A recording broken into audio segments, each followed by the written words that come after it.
I need you to hear me right now, because if you've been watching the news, especially in the last few days, you've seen it. The war with Iran, oil surging towards $120, markets sliding again, and global energy shock. And when all of those headlines hit all at once, it does something to you. And honestly, it does something to us too.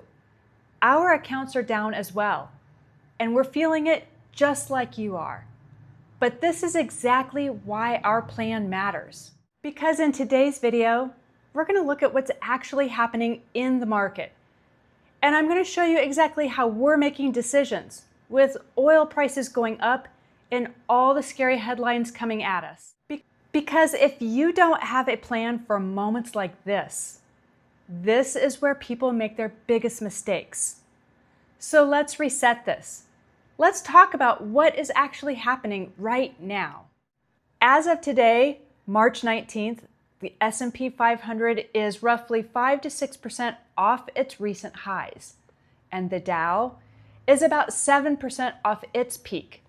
And yes, oil surged overnight, pushing close to $120 a barrel. That is real. That matters. And it should get your attention. But here's the part that no one's saying clearly, that this is not a market crash. Not even close. We've seen 10, 15, even 20% declines before, sometimes fast, oftentimes scary.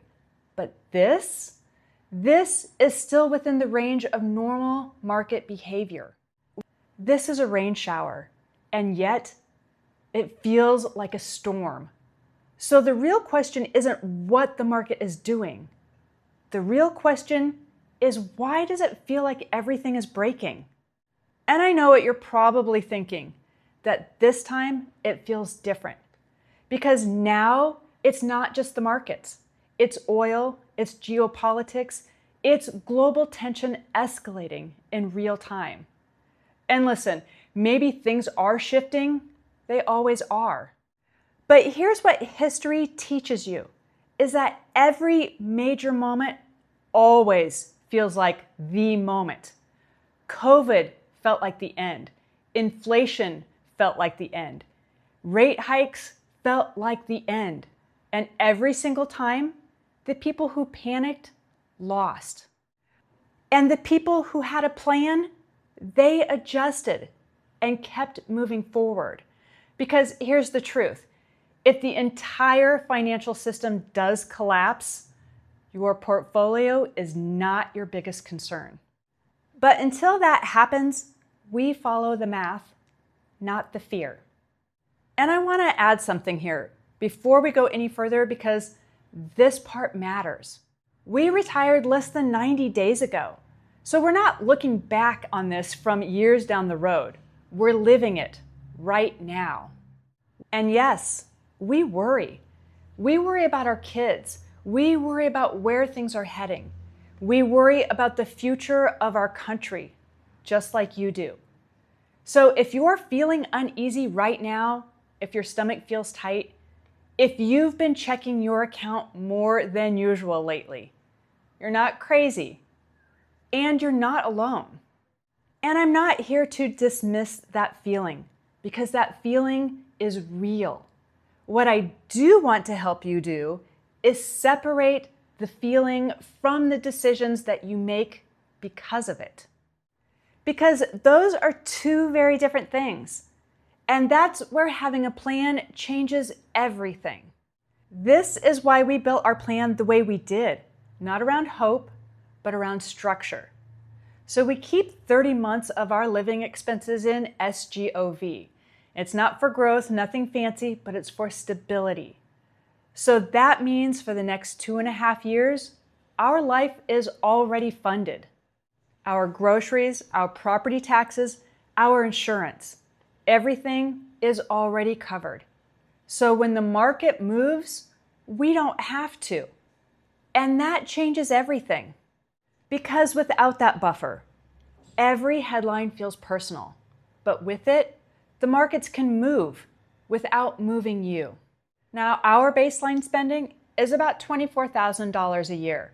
So that's our true floor. From there, everything else is a choice. We can travel, we can go out, and we can enjoy life. Some years, that brings us closer to $45,000.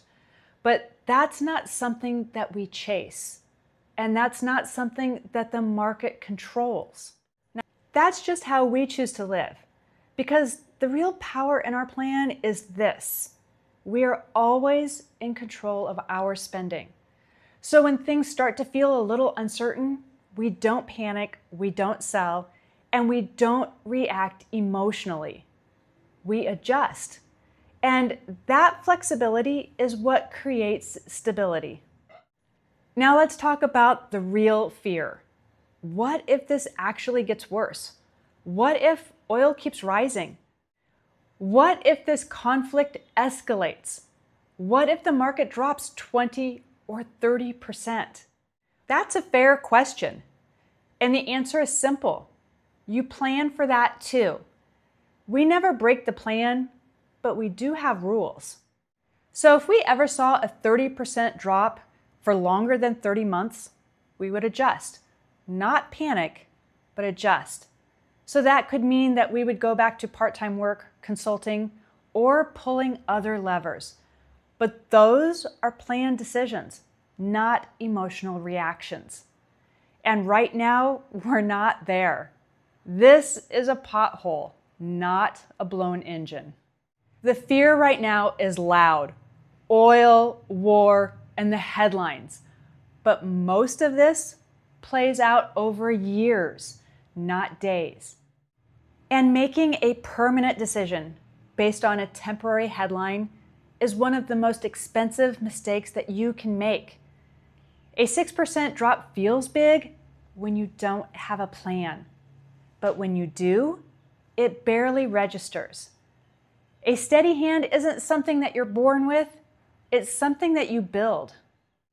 So before you go, I'm curious, how many months of peace of mind cash do you keep or think that you might need? And remember, I read and respond to every comment, so drop yours below. Because if a 6% drop feels stressful, it's usually not the market, it's the plan behind it. And right now, it's not a storm, it's just a rain shower. So stay steady, stop doom scrolling, and go do something that you enjoy.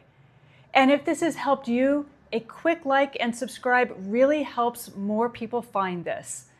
And in the next video, we're going to walk through the 5 things that we did that turbocharged our early retirement and how you can do the same. Thanks for watching, and we'll see you in the next one.